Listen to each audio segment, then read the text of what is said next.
அருமையான மாணவ செல்வங்களை, நாம் பள்ளி பருவத்திலும் சரி, கல்லூரி பருவத்திலும் சரி, ஒழுக்கமாகவும் நேரத்தின் அருமையை தெரிந்தவர்களாகவும் உழைப்பின் அருமையை தெரிந்தவர்களாகவும் வாழ்ந்தால் வாழ்க்கையில் முன்னேறலாம். அதற்கு நீங்கள் என்ன செய்ய வேண்டும் என்றால், அதிகாலையில் எழுந்திருக்க வேண்டும்.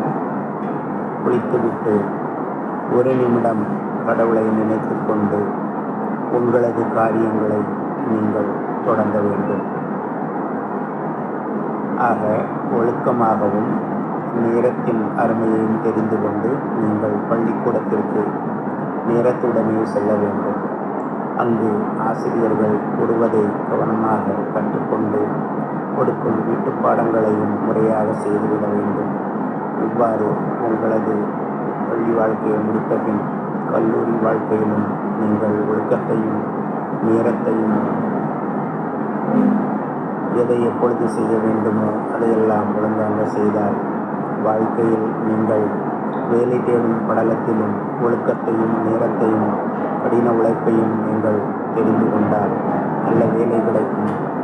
அதன் மூலமாக நல்ல வாழ்க்கையும் கிடைக்கும். அதன் பிறகு உங்களது குடும்பங்களையும் பெற்றோரையும் நீங்கள் நன்றாக பார்த்து கொண்டு வாழ்க்கையில் நீங்கள் வெற்றியின் விளிம்புக்கு செல்லலாம். ஆகவே எதை தொடர்ந்து செய்ய வேண்டும் என்றால், எதை கடைபிடிக்க வேண்டும் என்றால், ஒழுக்கத்தையும் நேரத்தின் அருமையையும் கடின உழைப்பையும் நீங்கள் தெரிந்து கொள்வது முக்கியம். ஆக